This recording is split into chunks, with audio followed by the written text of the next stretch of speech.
तो भगत समाज को भ्रमित करने के लिए तरह तरह के मैसेज इन चापलूसों के द्वारा संगत में वायरल किए जा रहे हैं। उनमें से एक मैसेज है, सतगुरुदेव जी की जय, अति आवश्यक सूचना। जैसा कि आप सभी जानते हैं कि सतगुरुदेव जी ने संजय तथा पवन को गुरुद्रोही घोषित कर रखा है। इसके बावजूद भी ये दोनों अपनी हरकतों से बाज नहीं आ रहे तथा भक्तों के पास नए नए तरीके अपनाकर गुमराह करने की कोशिश कर रहे हैं।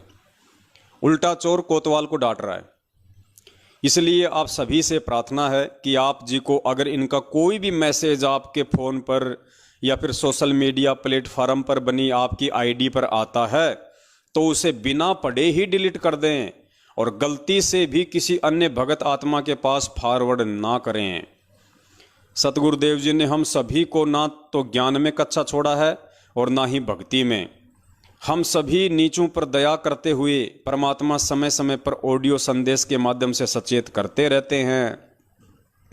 इसलिए आप खुद भी सतर्क रहें तथा अपने आसपास के सभी भक्तों को भी सतर्क करें।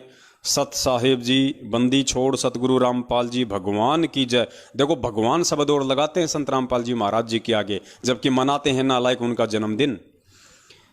गुरुद्रोही संजय तथा पवन से सावधान रहने के लिए सतगुरुदेव जी की ऑडियो, आपको ऑडियो भी सुनाएंगे बाद में, वो कौन सी ऑडियो है। तो देखो पुण्यात्माओं, ये क्या हुआ भाई लिखते हैं। इसलिए आप सभी भक्तों से प्रार्थना है कि आप जी को अगर इनका कोई भी मैसेज आपके फ़ोन या फिर सोशल मीडिया प्लेटफार्म पर बनी आपकी आईडी पर आता है तो उसे बिना पढ़े ही डिलीट कर दें। यानी आप लोगों को अंधता में रखना चाहते हैं, आप लोगों को अंधेरे में रखना चाहते हैं, आप लोगों को मूर्खता में रखना चाहते हैं। ये नहीं चाहते कि आप लोग सत्यता से परिचित हो जाओ, ये नहीं चाहते कि आप लोगों को हकीकत का पता चले, आप लोगों को बरवाला कांड के पीछे की सच्चाई का पता चले और सतलोक आश्रम मैनेजमेंट हरियाणा के षड्यंत्र व उनके कुकर्मों का पता चले और इनका धार्मिक धंधा बंद हो जाए। क्योंकि इन लोगों का धार्मिक धंधा सिर्फ और सिर्फ संगत की मूर्खता और संगत के दान के पीछे चल रहा है। फिर आगे क्या लिखते हैं, सतगुरुदेव जी ने हम सभी को ना तो ज्ञान में कच्चा छोड़ा है और ना ही भक्ति में। अगर आपको पूरा विश्वास है कि गुरुजी ने ना ही तो आपको ज्ञान में कच्चा छोड़ा है और ना ही भक्ति में, तो फिर क्यों डर रहे हो भैया हमारी वीडियो देखने से? क्यों इतनी घबराहट हो रही है? क्यों तुम्हारे पसीने छूट रहे हैं? क्यों तुम्हारे कपड़े गीले हो गए ऊपर से लेकर नीचे तक कि पवन की वीडियो मत देखो, पवन की वीडियो मत देखो? फिर तुम्हें डर किस बात का है? अरे ये पवनदास अपने किसी भी सत्संग भाई को पिछले 7 साल से अगर कभी भी कहा हो एक बार भी कि सत्सेवक भाइयों आप मैनेजमेंट का कोई वीडियो मत देखो, कोई बात मत सुनो, कभी भी अगर इस दास ने कहा हो तो हमेशा ये दास अपने भगत भाई बहनों को और सर्व संगत को यही मैसेज देता है कि भैया हमें परमपिता परमेश्वर जी के वचन अनुसार चलना पड़ेगा, उनकी वाणियों के अनुसार हमें चलना पड़ेगा। और परमात्मा की वाणी कहती है कि कहे कबीर सोए जन मेरा, जो नीर खीर का करे निबेरा। जब तक मेरा भगत दोनों तरफ की बातें नहीं सुनेगा, दोनों तरफ के ऑडियो वीडियो नहीं देखेगा, तो वो कैसे निर्णय कर पाएगा कि सच क्या है और झूठ क्या है। लेकिन इन लोगों को भय है, इन लोगों को डर है अपने धार्मिक धंधे के नष्ट होने का, क्योंकि ये लोग हमारे वीडियो सबसे पहले देखते हैं, ये लोग हमारे मैसेज हमारे पोस्टर सबसे पहले पढ़ते हैं, उसके बाद ही तो ये लोग संगत को मना करते हैं। क्योंकि इन्हें पता है कि इन वीडियो को अगर संगत ने देख लिया तो संगत तुम्हारे जाल से सदा सदा के लिए मुक्त हो जाएगी। और आज जो तुम संगत के दान पे अय्यासियां कर रहे हो, रंग रेलियां मनाते हो, मौज मस्तियां कर रहे हो, खुले सांड की तरह हर प्रकार से तुम अपने खर्चे पूरे कर रहे हो, वो सारे धंधे तुम्हारे बंद हो जाएंगे। इसलिए ये लोग डरते हैं कि कोई पवनदास का वीडियो ना देख ले। तो पुण्यात्माओं, अब ये तो आप लोगों के हाथ में है, आप लोगों के स्वयं के विवेक के ऊपर निर्भर करता है कि आप लोगों ने परमपिता परमेश्वर जी की वाणी के अनुसार चलना है या किसी भी मूर्ख व्यक्ति के कह देने से अपने आध्यात्मिक जीवन को मोड़ना है। उसके बाद एक ज़बरदस्त ऑडियो आपको सुनाते हैं, आज 1 मिनट की है, बिल्कुल ज़बरदस्त ऑडियो है। और ये ऑडियो सुनने के बाद में आप लोगों के होश उड़ जाएंगे, अगर आप लोग होश में होंगे तो। नेपाल से हमारी एक सत्सेवक बहन है कमला दासी। कमला दासी के साथ में एक बहन संपर्क में है मुन्नी दासी। कमला दासी के भगत जी हैं लेखनाथ जी। ये सभी भाई बहन लगभग पिछले 5 वर्षों से हम सत्सेवकों के साथ में जुड़े हुए हैं और तन मन धन से परमपिता परमेश्वर व उनकी भक्ति के प्रति समर्पित हैं। और पिछले 1-1.5 वर्ष से लगभग जो सत्सेवक बहन है हमारी नेपाल से कमला दासी, वो परमपिता परमेश्वर सतगुरु रामपाल जी महाराज जी को हर शनिवार के दिन भोग लगाती है।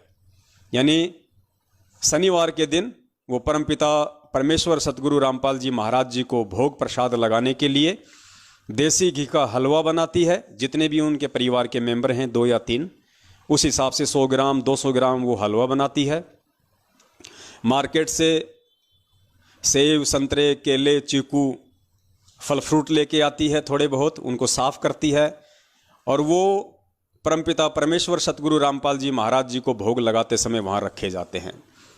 और एक 42 मिनट की भोग की आरती है, आप सब जानते हैं, यूट्यूब पे भी है, जो पाठ प्रकाश के सबसे लास्ट में जो बोली जाती है भोग की आरती, वो 42 मिनट की आरती है। उस आरती के साथ में वो हर शनिवार को परम पूज्य सतगुरुदेव जी को भोग लगाती है। बहुत अच्छी बात है, सभी ने लगाना चाहिए, क्योंकि भगत का और कोई मकसद है ही नहीं इस जीवन का सिवाय उस परमात्मा के नज़दीक रहने का। और इन तरीकों से बढ़िया और कोई तरीका नहीं हो सकता है परमपिता परमेश्वर के प्रति श्रद्धावान बने रहने के लिए, परमपिता परमेश्वर के प्रति समर्पित रहने के लिए। ये पवन दास भी लगभग पिछले 1.5 से 2 वर्षों से हर रविवार को पूज्य गुरुदेव जी को भोग लगाता है, ठीक उसी प्रकार जिस प्रकार कमला बहन लगाती है। देसी घी का हलवा बनता है हर रविवार को, क्योंकि रविवार को दास की छुट्टी रहती है काम की, दास रविवार को फ्री रहता है, इसलिए हम रविवार को करते हैं। हो सकता है कमला बहन शनिवार को फ्री रहती हों तो कमला बहन शनिवार को करती हैं। वैसे डे कोई फिक्स नहीं होता इस भक्ति मार्ग में कि आपने रविवार को लगाना है या आपने शनिवार को लगाना है। जैसी आपका काम धंधा है, जैसी आपको फुर्सत है, उस अनुसार आप किसी भी दिन परमपिता परमेश्वर जी को भोग लगा सकते हैं। समय भी कोई निश्चित नहीं है, आप जब चाहें जैसे चाहें परमेश्वर को भोग लगा सकते हैं। तो दास तो पिछले 2 वर्षों से रेगुलर हर रविवार को परम पूज्य सतगुरु रामपाल जी महाराज जी को देसी घी के हलवे का भोग लगाता है और 42 मिनट की आरती पूरा परिवार बैठ के करता है। कमला बहन शनिवार को करती है, देसी घी का भोग लगाती है और जैसी उनकी आर्थिक स्थिति है, जैसी उनकी श्रद्धा है गुरुदेव के प्रति, वैसे मार्केट से वो अपने फल फ्रूट वगैरह लाके एक थाली में रख के और उनको साफ करके गुरुदेव के दरबार में रख देती है। पूरा का पूरा परिवार और अन्य जो भगत भाई बहन होते हैं वो भी आ जाते हैं और शनिवार को बैठ के परमेश्वर की आरती का आनंद लेते हैं, मालिक के बिल्कुल नज़दीक रहते हैं, हमारे भाव बने रहते हैं, हमारी श्रद्धा बनी रहती हैं। ये तो सब ने करना चाहिए संगत में। और जयपुर से जो अपने कजोड़ भगत जी हैं वो भी हर रविवार को परमपिता परमेश्वर जी को सहपरिवार भोग लगाते हैं। और शायद जयपुर से हमारे रूपदास भगत जी हैं, जहाँ तक दास को आइडिया है, वो भी परमेश्वर को रविवार को ही भोग लगाते हैं। या बहुत सारी बार आपस में वो दोनों सहपरिवार एक जगह भी परमेश्वर को भोग लगाते हैं, क्योंकि वो दोनों आसपास में रहते हैं। तो ये तो पुण्यात्माओं सब ने लगाना चाहिए। और दास तो ये कहेगा कि अगर कोई भाई बहन अगर फ्री है, जिसको कोई काम धाम नहीं है और जिसकी आर्थिक स्थिति अच्छी है, वो तो रोज लगाओ परमेश्वर को भोग। उसको तो रोज लगाना चाहिए अपने मालिक को 42 मिनट की आरती के साथ में भोग। 42 मिनट की आरती है जिसके लास्ट में परमेश्वर का शब्द आता है, आज लग्या साहिब को भोग दिन के टुकड़े पानी का, कोई जगह पुरबला भाग। ये इतनी अच्छी वाणी है परमात्मा की, इतना अच्छा शब्द है परमेश्वर का। और पूरी 42 मिनट की ऐसी आरती है कि आपका ध्यान कहीं नहीं भटकता, हर शब्द आपकी आत्मा को छूता है। एक विशेष आत्मिक अनुभव, आत्मिक शांति, आत्मिक आनंद उस आत्मा को प्राप्त होती है जब वो परमपिता परमेश्वर को देसी घी के हलवे के साथ या फल फ्रूट के साथ में जब सहपरिवार बैठ के या जैसे भी वो भोग लगाता है।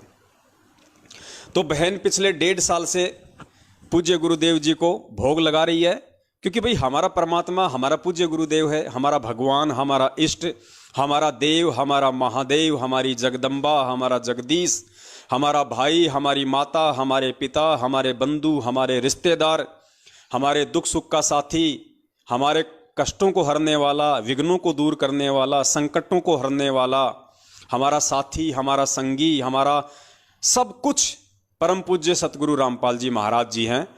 तो हम उनका भोग नहीं लगाएंगे तो फिर हम किसका भोग लगाएंगे? और जैसी आपकी श्रद्धा है, जैसे आपके भाव हैं, जैसा उस परमपिता परमेश्वर ने आपको इस व्यस्त सांसारिक जीवन में समय दिया हुआ है, आप जी चाहें तो परमेश्वर को रोज भोग लगाइए, आपको कोई मना नहीं करने वाला।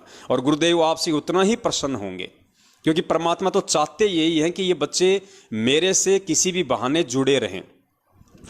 तो पुण्यात्माओं, पिछले 1.5 साल से कमला बहन नेपाल से परमेश्वर को भोग लगा रही है, और भोग लगाने के बाद में वो वीडियो बनाती है पूरा, और उस वीडियो को अपने YouTube चैनल पे भी डाल देती है, वैसे भी सोशल मीडिया पे डाल देती है। लेकिन नेपाल के जो कोऑर्डिनेटर हैं या नेपाल का जो स्टेट कोऑर्डिनेटर है, उन लोगों को ये सब अच्छा नहीं लगता। उन लोगों को बिल्कुल भी अच्छा नहीं लगता कि संत रामपाल जी महाराज जी को कोई भोग लगाए। और संत रामपाल जी महाराज जी की इतनी श्रद्धा से, इतनी तन्मयता से, इतना विश्वास के साथ नेपाल में कोई भगत भक्ति करे, उसको ये बात बिल्कुल भी रास नहीं आती है। तो उस चुगलखोर व्यक्ति ने बगैर कमला दासी से बातचीत किए इस विषय पे कि भाई तू क्यों भोग लगाती है, और बातचीत करे तो वो नालायक व्यक्ति वो किस मुंह से बात करे। उसको खुद को पता था कि मैं क्या कहूंगा, कि गुरुजी को भोग मत लगा, ये कहूंगा मैं उसको, उससे अच्छा तो मेरे डूब के मर जाना अच्छा है। तो अंदर ही अंदर शर्मिंदा होते हुए और बिना कोई बातचीत हमारी कमला बहन से किए उसने डायरेक्ट उस नेपाल के चुगलखोर व्यक्ति ने और हिंदुस्तान की एक चुगलखोर औरत के पास फोन किया। हिंदुस्तान की चुगलखोर औरत कौन? परमपिता परमेश्वर सतगुरु रामपाल जी महाराज जी की कलयुगी बेटी मंजू। क्योंकि देखो पुण्यात्माओं, चुगलखोर को चुगलखोर ही कहा जाएगा और चुगलखोरनी को चुगलखोरनी ही कहा जाएगा, क्योंकि हम तो परमेश्वर के वचन पे, उनकी वाणियों पे चलने वाले भगत हैं, व्यक्ति हैं। तो हमें इसमें ना कोई संशय होती है, ना हमें कोई भय लगता है, ना हमें किसी का कोई डर है। क्योंकि पूज्य गुरुदेव जी ने हमें यही सिखाया कि बेटा, साचा शब्द कबीर का प्रकट किया जगमाही, और जैसे को तैसा कहे सो तो निंदा नाही। अगर बेटा तू चुगलखोर को चुगलखोर कहता है तो उसमें निंदा चुगली नहीं, तू सही कह रहा है।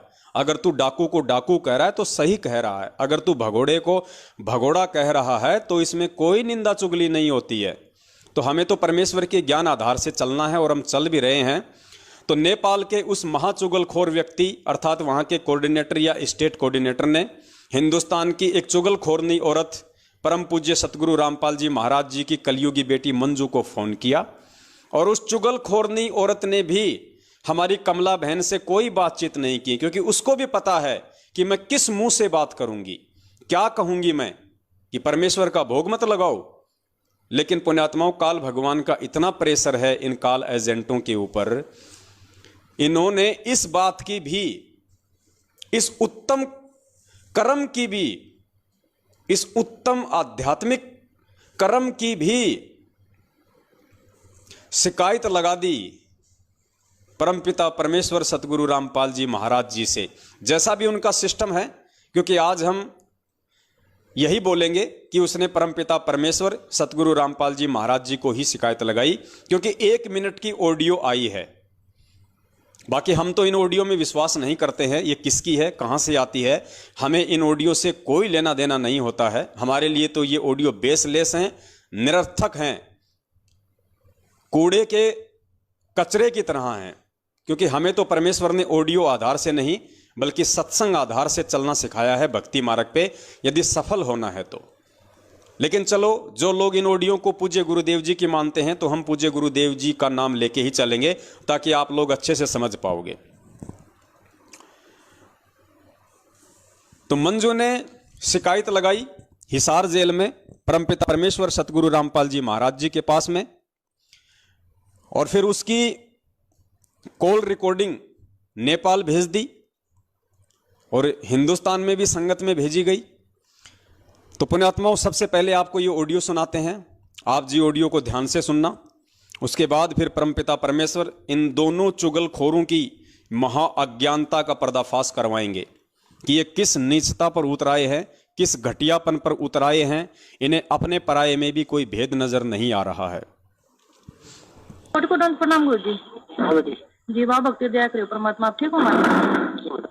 गुरु जी प्रार्थना है गुरु जी, और नेपाल के कुछ भगत आत्मा है जो गुरुद्रोही पवन और संजय के संपर्क में आ गए गुरु जी, और वे ना जी मनमाना तरीके से भंडारा निकालते हैं, घर में फूल फल और फूल रखते हैं, और जैसे भोग की विधि पाठ प्रकाश में होता है ना जी, वो ही सारी करके और यूट्यूब और फेसबुक पर डाल रहे हैं। उनको नाम बताओ, उनका निकाल दो। कमला दासी है गुरु जी, उसका पति लेखनाथ दास, और करीबी है जी मुन्ना दासी, मोहनलाल जनपद। बेटी ने तो बताया उनका नाम है। हाँ जी कमला नेपाल के रहने वाले। क्या क्या नाम बताए? कमला दासी गुरु जी, उसके पति लेखनाथ दास, उसका पति लेखनाथ। हाँ जी, और करीबी है मुन्ना दासी, इनका सहयोग कर रहे हैं गुरु जी। हाँ, तो ये जितने भगत हैं या तो सुधार कर ले, जो जिस तरह ये गलतियां कर रहे हैं इसको सुधार ले, नहीं तो इनको मिशन से निकाल दिया जाए, इनको गुरुद्रोही घोषित कर दिया जाएगा। इनको लिख कर भेज दो। जी गुरु जी। हाँ ठीक है बेटा जी, धन्यवाद प्रणाम गुरु जी। और सत्साई पुण्यात्माओं, 1 मिनट की ऑडियो आपने सुनी। मुझे तो सुनते ही बड़ी हंसी आई इस ऑडियो पे कि इन लोगों का अपना भी जो बचा खुचा जो विवेक था वो भी काल भगवान ने हर लिया है, और इन नालायकों को खाली खोका बना के इस पृथ्वी लोक पे इनका चोटा पकड़ के घुमा रहा है काल भगवान। इनको कुछ भी ध्यान नहीं है कि हम क्या कर रहे हैं, हम किस चीज़ की शिकायत कर रहे हैं, किस चीज़ की शिकायत नहीं करनी चाहिए, हम किस से शिकायत कर रहे हैं, क्या उसका रिजल्ट आएगा। पुण्यात्माओं, इसी को कहते हैं काल भगवान की सूक्ष्म चाल। अंदर से पूरा खोका कर दिया सतलोक आश्रम मैनेजमेंट हरियाणा को, बिल्कुल थोता और खोका। पुण्यात्माओं, आप इस भक्ति मार्ग पे लगे हैं, और भक्ति मार्ग का आधार, भक्ति मार्ग का मूल सतगुरु होता है, क्योंकि ये बातें उस तत्वदर्शी संत के सत्संगों से ही मालूम पड़ती हैं। और परमेश्वर भी कहते हैं मंगलाचरण के लास्ट में कि 33 कोटि या धारा, आगे क्या वाणी, 33 कोटि या धारा ध्यावे सहस 88, उतरे भव जल पारा कट है यम की फांसी। यानी 33 कोटि या धारा। फिर आगे उस मंगलाचरण में सरलार्थ किया गया है कि वो पूर्ण परमेश्वर, वो सबका दाता, वो सबका सृष्टि रचनहार, वो कबीर परमेश्वर 33 कोटि या धारा अर्थात 33 करोड़ देवी देवताओं की भक्ति का मूल आधार भी वो कबीर परमेश्वर ही है। और 33 करोड़ देवी देवता भी उस एकमात्र परमपिता परमेश्वर की ही आराधना करते हैं, उसी को अपना आधार मानते हैं, उसी को अपना मूल मानते हैं, अपना सब कुछ मानते हैं। आप लोगों ने देखा होगा मोटरसाइकिल का जो पहिया होता है, जो रिम होती है, या साइकिल की जो रिम होती है, और चारों तरफ उसके वो ताड़ियाँ होती हैं वायर से, और बीच में उसके एक्सल होता है। एक्सल, अब पुण्यात्माओं, वो जो एक्सल है वो उस टायर और उस जितनी भी वो ताड़ियाँ हैं वो उन सब का आधार है। उस एक्सल के सहारे वो टायर घूम रहा है, वो टायर बिल्कुल गोल है, वो रिम बिल्कुल गोल है। अगर वो एक्सल ना हो तो वो टायर जो है वो किसी भी गाड़ी में फिट नहीं किया जा सकता। इसी प्रकार ये जो पूर्ण परमेश्वर हैं, जो वर्तमान में सतगुरु रामपाल जी महाराज जी के रूप में धरती पे प्रकट हैं, ये उस एक्सल की तरह इस सकल सृष्टि का आधार है। जितने भी देवी देवता हैं, ब्रह्मा विष्णु महेश हैं, काल है, दुर्गा है, ये अपनी भक्ति का मूल आधार, अपना मूल केवल उस परमपिता परमेश्वर को ही मानते हैं। तभी तो उसने गीता जी में अर्जुन से कहा कि अर्जुन, तुझे गुप्त से गुप्त बात बताता हूं कि मेरा इष्ट देव भी वही है, और तुझे अगर उसकी प्राप्ति करनी है तो किसी तत्वदर्शी संत की तलाश कर ले। तो पुण्यात्माओं, फिर हम जीवों की क्या औकात जो उस परमेश्वर के अलावा कोई दूसरा हमारा आधार हो। और जब हमारा वही एकमात्र आधार है तो पुण्यात्माओं फिर हम किसको भोग लगाएं, हम किसको भोग लगाएं फिर उसको छोड़ के। मतलब विचार करना होगा आज संगत को कि हम जिस परमपिता परमेश्वर सतगुरु रामपाल जी महाराज जी को अपना परमेश्वर मान चुके हैं, अपना तन मन धन हम जिनके श्री चरण कमलों में समर्पित कर चुके हैं, अपनी भक्ति का और अपने सांसारिक जीवन का हम उनको आधार मान चुके हैं, तो उनके अलावा ये सतलोक आश्रम मैनेजमेंट हरियाणा फिर हमारे से और किसको भोग लगवाना चाहता है? और इस मंद बुद्धि औरत मंजू को तो इतना भी ज्ञान नहीं रहा, आभास नहीं रहा कि नालायक कम से कम इतना ही सोच लेती कि ये लोग मेरे बाप को भोग लगा रहे हैं। अरे मंजू, हम तेरे बाप को ही भोग लगा रहे हैं, हम किसी और को भोग नहीं लगा रहे, हम तेरे बाप को भोग लगा रहे हैं, तेरे बाप को, जिसे पूरी दुनिया सतगुरु रामपाल जी महाराज कह रही है। और तेरे बाप को भोग लगाते लगाते भी तेरे को अच्छा नहीं लग रहा, तेरे को रास नहीं आ रहा, तो दुनिया का सबसे बड़ा गुरुद्रोही और काल एजेंट और कौन हो सकता है दुनिया में? पुण्यात्माओं, मेरे बाप की यदि कोई प्रशंसा करे, मेरे बाप की यदि कोई बड़ाई करे, मेरे बाप को अगर 50 जगह अगर कोई कहे कि भाई जो पवन दास का जो पिताजी है भाई बहुत अच्छा है, भाई आदमी एकदम इंसाफ शरीफ आदमी है, जो बात बोलता है बिल्कुल मुंह पे बोलता है, और कोई यदि मेरे बाप को भोग लगाए, मेरे बाप को देवी देवताओं की तरह पूजे, तो पुण्यात्माओं मेरा सीना तो फक्र से चौड़ा हो जाना चाहिए, मेरा तो 1.25 किलो खून बॉडी में डेवलप हो जाना चाहिए। और यहां क्या हो रहा है पुण्यात्माओं? इस मंजू के बाप का वो बहन भोग लगा रही है, इस मंजू के बाप को वो बहन अपना भगवान समझ रही है, अपना परमात्मा मान रही है, और ये नालायक कह रही है कि नहीं, मेरे बाप का भोग मत लगा, मेरा बाप भगवान नहीं है, मेरे बाप का भोग मत लगा। पुण्यात्माओं, इससे ज्यादा मंद बुद्धि औरत और इस दुनिया में कौन हो सकती है? अब तू क्या चाहती है मंजू दीदी? तेरे बाप का भोग ना लगाएं तो क्या तेरी मां का लगाएं, तेरे चाचा का भोग लगाना शुरू कर दें, या तेरे दोनों भाइयों का और तेरे पति संजय भगोड़े का भोग लगाना शुरू कर दें? ये चाहती है क्या? पुण्यात्माओं, दिमाग का स्तर इन लोगों का कितना नीचे गिर चुका है, ये भी इनमें कॉमन सेंस भी नहीं रही। ये कम से कम इतना तो सोचती है प्रार्थना लगाते समय कि नेपाल की जो सत्सेवक बहन है कमला दासी, वो किसका भोग लगा रही है, किसको भोग लगा रही है, उस भोग की थाली के सामने फोटो किसकी रखी है? अरे नालायक, तेरे खुद के बाप की रखी है, जिसे तू अपना शरीर का बाप भी कहती है, और अपना आध्यात्मिक बाप तो तू उनको नहीं मानती, वो तो हमें पता है, लेकिन कम से कम अपने शरीर का बाप तो समझ ले।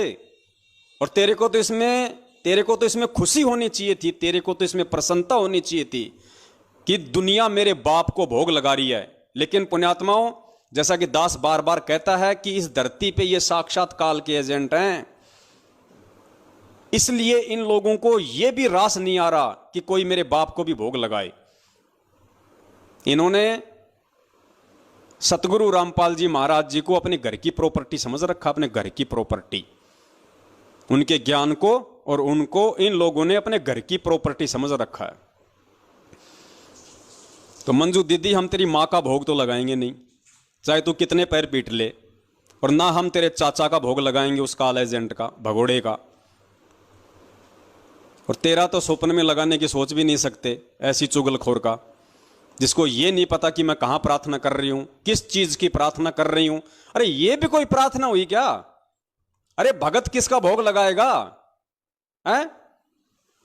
अरे अपने बाप का नहीं लगाएगा, अपने गुरु का नहीं लगाएगा, तो क्या कादर खान का भोग लगाएगा? मंद बुद्धि औरत, इतना तो तेरी इसमें तेरी खोपड़ी में आ जानी चाहिए थी ये बात। क्या तेरा स्तर इतना नीचे गिर गया, पाताल लोक में चला गया? तुझे ये भी मतलब ये प्रार्थना लगाते समय भी तेरे को 1% भी ये शर्म नहीं आई तुझे? चलो हमारी तो तूने प्रार्थना लगा दी, कोई बड़ी बात नहीं है, तुम कुछ भी कर सकते हो, लेकिन तू प्रार्थना किससे लगा रही है? अरे इतनी तो तेरे को शर्म आनी चाहिए थी कि मैं भगवान से कह रही हूं कि दुनिया भगवान का भोग लगा रही है, तू शिकायत कर रही है। दुनिया जिस भगवान का भोग लगा रही है और जो भगवान चाहता है कि दुनिया मेरा भोग लगाए, उसी भगवान से तू प्रार्थना कर रही है। तेरी बुद्धि का स्तर कहां पानी लेने गया है? पुण्यात्मा, इनकी बुद्धि घास चरने चली गई, बिल्कुल ये खाली हो चुके हैं एडी से लेके चोटी तक। ये खुद तो डूबे हुए हैं, ये बाकी संगत को भी लेके डूबेंगे। तो आप लोगों ने सावधान रहना है। और मैं तो निवेदन करूंगा आज इस लाइव साध संगति के माध्यम से, मेरे जितने भी भगत भाई बहन मुझे सुन पा रहे हैं, देख पा रहे हैं, पुण्यात्माओं, अब विनाश का समय बहुत निकट है, क्योंकि परमेश्वर की असुर निकंदन रमैनी में जो वाणी है कि आवेगा दखन से दीवाना काबुल का, काल किलकिलियम गल है तुर्काना, किलकिलियम अवतार कला, जीतन जन झुंझमुला। तो पुण्यात्माओं, वो जो काबुल का जो यूज किया गया वहां पे कि सबसे पहले काबुल देश पे अटैक होगा, फिर काबुल देश की रक्षा के लिए दूसरी मुस्लिम कंट्री आएंगी, फिर दूसरे के पक्ष में दूसरी कंट्री आएंगी और ये विश्व युद्ध शुरू हो जाएगा। और उसके बाद में मुस्लिम देश 90% आपस में लड़के कटके ही मर जाएंगे। तो आप जी आज देख रहे हैं आजकल अगर आप न्यूज़ देखते हैं मीडिया में कि जो तालिबान है उसने अफगानिस्तान के ऊपर किस प्रकार से अपना कब्जा जमाना शुरू कर दिया, क्योंकि अफगानिस्तान से अमेरिका ने अपनी सेना हटाने की घोषणा कर दी है। काफ़ी सैनिक अमेरिका चले गए हैं जो पिछले 20-25 साल से अफगानिस्तान में थे। जैसे ही अमेरिकी फौजें अफगानिस्तान से हटी हैं, तुरंत तालिबान ने अफगानिस्तान पे धावा बोल दिया। मारकाट शुरू हो रही है, रोजाना सैकड़ों की संख्या में लोगों को मारा जा रहा है। तो पुण्यात्माओं, वो समय अब शुरू हो चुका है और आने वाले समय में अगर हम लोगों को अगर बचना है तो पुण्यात्माओं, हमने कितनी भक्ति बढ़ानी पड़ेगी, हमने किन किन तरीकों से अपने भगवान को खुश करना पड़ेगा, अपने भगवान को हमने प्रसन्न करना पड़ेगा, ताकि उस महाविनाश के समय में हम सुरक्षित रह सकें। और वो विनाश पुण्यात्माओं होके रहेगा, क्योंकि भगवान जेल में बैठने नहीं आया और दुनिया ज्ञान से नहीं समझ सकती। जितने समझने थे उतने समझ चुके हैं, अब केवल दुनिया मार खाकर ठोकर खाकर ही समझेगी। और परमेश्वर ने यदि कलयुग में सतयुग लाना है तो छटनी करनी पड़ेगी, असंख्यों आत्माओं को यहां से जाना पड़ेगा, अकाल मृत्यु को प्राप्त होना पड़ेगा, वरना इस भीड़ में, इस जगत की गंदगी में आप और हम भक्ति नहीं कर सकते। इसलिए महाविनाश होना तय है। तो पुण्यात्माओं, उस समय आप और हम कैसे बचे रह सकते हैं यदि हम इस परमेश्वर के नजदीक ना रहे? तो पुण्यात्माओं, भक्ति तो हम कर ही रहे हैं सतगुरुदेव जी के आशीर्वाद से। इसलिए दास आप जी से निवेदन करेगा कि आप जितने भी भगत भाई बहन लाइव साध संगति का ये प्रोग्राम देख रहे हैं, अगर आपको भी यदि सतगुरुदेव जी प्रेरणा करें तो पुण्यात्माओं, जैसा भी आपको समय मिले, जिस भी दिन, उसी दिन परमपिता परमेश्वर जी का देसी घी का हलवा बनाइए। जितने भी आपके परिवार के मेंबर हैं, 2, 4, 5, 10, उस अनुसार 100 ग्राम का, 200 ग्राम का, जैसे भी आपकी श्रद्धा है, आप देसी घी का हलवा बनाइए परमेश्वर का। और आपकी आर्थिक स्थिति अच्छी है तो मार्केट से फल फ्रूट भी लेके आइए। और पुण्यात्माओं, सप्ताह में जिस दिन भी आपको लगे कि आज मेरी छुट्टी है या आज मैं छुट्टी के लिए दिन निकाल सकता हूं, यह ऐसा कोई विशेष नहीं है मेरे लिए कामकाज, उस दिन पूरा परिवार बैठ के परमपिता परमेश्वर जी को उस 42 मिनट की भोग की आरती के साथ भोग लगाइए और परमेश्वर का अनुग्रह प्राप्त कीजिए। गुरुदेव ने स्पष्ट संगतों में कहा हुआ है कि पुण्यात्माओं, अभी तुम मात्र 20% ही भक्ति की तरफ अग्रसर हो, 80% तुम्हारा ध्यान सांसारिकता में रमा हुआ है। लेकिन जब तक इसका उल्टा नहीं होगा, अर्थात जब तक तुम 80% मेरी भक्ति में नहीं लगोगे और 20% ही अपने रोजी रोटी के लिए प्रयास नहीं करोगे, तब तक तुम भगत की श्रेणी में भी नहीं आओगे। तो पुण्यात्माओं, उस 20% से ऊपर और भक्ति बढ़ाने के लिए अब हमने परमपिता परमेश्वर जी का, जैसा भी जिसको समय मिले, सप्ताह में या महीने में, जरूर उस परमपिता परमेश्वर सतगुरु रामपाल जी महाराज जी को देसी घी के हलवे का भोग लगाइए। बैठ के सह परिवार 42 मिनट की जो YouTube पे आरती है, भोग की आरती आपको मिल जाएगी, आप वो आरती कीजिए। पुण्यात्माओं, हम परमेश्वर के जितना नजदीक रहेंगे, जितना हम परमेश्वर के कृपा पात्र बन के रहेंगे, उतना ही परमात्मा हमारे नजदीक रहेगा। और मैं तो ये मानता हूं कि इन चुगलखोरों ने जो ये चुगली लगाई है, ये हमारे लिए एक बहुत बड़ा ये प्लस पॉइंट साबित हुआ है, क्योंकि काल की चाल से ही परमात्मा अपना कार्य सिद्ध करता है। तो इन काल एजेंटों ने तो बहुत शाने बन के उस कमला बहन के ऊपर दबाव डालने के लिए और उन नेपाल के चुगलखोरों को, उनको खुश करने के लिए कि देखो मैं तुम्हारी हिंदुस्तान की चुगलखोरनी दीदी, जैसा तुमने कहा तुरंत मैंने हिसार जेल में प्रार्थना लगा दी, हा हा हा हा हा, उनको खुश करने के लिए, उन गधों को। और इसने ऐसी ज्ञान विरुद्ध घटिया हरकत की है जो शायद भक्ति इतिहास में सिवाय उस काल भगवान के और कोई नहीं कर सकता। अरे भगवान का एक भगत भोग लगा रहा है और तू उसी भगवान से तू प्रार्थना कर रही है, शिकायत कर रही है कि भगवान दुनिया आपका भोग लगा रही है। अरे तू काहे की भगत है, तू तो जगत से भी गई गुजरी है। और वो भगवान वो अंदर ही अंदर हंसा होगा, वो अंदर ही अंदर हंसा होगा कि देख ये मंदबुद्धि, और लोग इसको कहते हैं ये मेरी बेटी है। अरे मेरी बेटी ऐसी हो सकती है क्या? है ऐसी कमबख्त, ऐसी चुगलखोरनी, ऐसी मंदबुद्धि जिसमें कॉमन सेंस भी नहीं है, वो मेरी बेटी कैसे हो सकती है? मेरी बेटी तो कमला है, कमला नेपाल वाली मुन्नी दासी है। वो है मेरे असली बेटा बेटी जो मुझे अपना परमात्मा समझ के और मेरा भोग लगा रहे हैं। तो पुण्यात्माओं, शायद परमपिता परमेश्वर सतगुरु रामपाल जी महाराज जी ने आने वाले विनाश के समय से बचने के लिए और हम सबको और ज्यादा भक्ति की तरफ अग्रसर करने के लिए हो सकता है ये सारा खेल रचा है। और पुण्यात्माओं, आप सभी भाई बहन परमपिता परमेश्वर जी की, जैसे पिछले 2 साल से ये पवनदास कर रहा है, 1.5 साल से हमारी बहन कर रही है, और दास चाह रहा था, दास के अंदर एक प्रेरणा भी हो रही थी काफी समय से कि भगत समाज को परमेश्वर की भोग की आरती के लिए एक संदेशा दिया जाए ताकि हम और उस परमेश्वर के नजदीक रहें। अरे मालिक की वाणी है वो, मालिक के उसमें शब्द हैं। भक्ति बोध पुस्तक में लिखा हुआ है, जो 3 समय की आरती वाली जो भक्ति बोध है, संध्या आरती के बाद में उसमें वो आरती लिखी हुई है 42 मिनट की। अरे अगर उसमें परमेश्वर ने आरती दी है तो दी किस लिए है? उसमें पूरे पाठ प्रकाश की आरती नहीं है और ना ही पूरे पाठ प्रकाश की आरती करने के हम अधिकारी हैं, लेकिन वो तो लास्ट का भोग का पार्ट है, भोग का पार्ट है। खुद उस परमपिता परमेश्वर सतगुरु रामपाल जी महाराज जी ने 3 समय की आरती के बाद में उसमें लिखवाया है ताकि मेरे बच्चे कॉमन सेंस से इस बात को समझें और परमेश्वर की भोग की आरती भी करें। तो पुण्यात्माओं, शुरू कर दीजिए। यह परमेश्वर की तरफ से एक बहुत बड़ा संकेत, एक बहुत बड़ा एक इशारा आप सत्सेवक भाई बहनों के लिए है, क्योंकि पुण्यात्माओं बचना आप और हमने है, क्योंकि हमने भक्ति करनी है। और जिसको ये ज्ञान ही नहीं है कि भक्ति क्या है, भगवान क्या है, हम क्या कर रहे हैं, हम क्या नहीं कर रहे, उन काल एजेंटों को क्या मतलब, क्या पता वो 3 समय की आरती भी करते हैं कि नहीं करते। जिस मंजू को भोग की आरती से इतनी नफरत है, पुण्यात्माओं सोचो वो 3 समय की आरती कहां करती होगी। और सोचिए वो औरत कहां संत रामपाल जी महाराज जी को अपना भगवान समझती होगी। भगवान तो सौपन में भी नहीं, अपना वो गुरु भी नहीं समझती है, गुरु भी नहीं समझती है। अगर अपना शरीर का बाप समझती तो भी उसको ये सुन के बड़ी प्रसन्नता होती कि नेपाल से कोई बहन है जो मेरे बाप का भोग लगा रही है, मेरे बाप को भगवान तुल्य मान रही है। उसको तो खुशी होनी चाहिए थी, और वो मंदबुद्धि उल्टी शिकायत लगा रही है। और 70% संगत ऐसे बिना सींग के गधों के ऊपर भेड़ चाल में मस्त हो रहे हैं। पुण्यात्माओं, कहां तो तुम जाओगे और कहां वो जाएंगे, अपना निर्णय तुम खुद कर लेना। दास का तो काम था ये संदेश आप लोगों को देना, दास ने दे दिया, बाकी आप जानो, आपका काम जाने।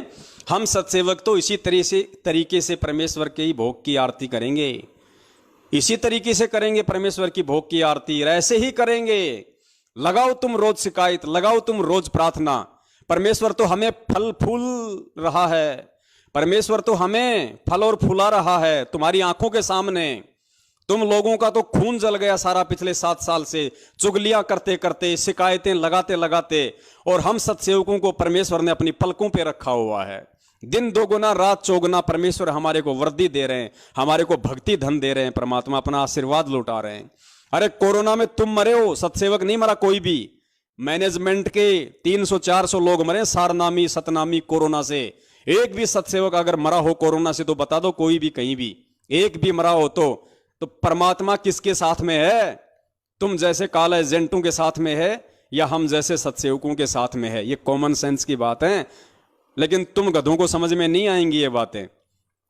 तुम काला एजेंटों के पल्ले पड़ने वाली नहीं है। तुम्हारी तो काम, तुम्हारी सेवा जो काल भगवान ने लगा रखी है, तुम केवल वही करोगे, उससे ज्यादा तुम्हारा दिमाग काम कर ही नहीं सकता है।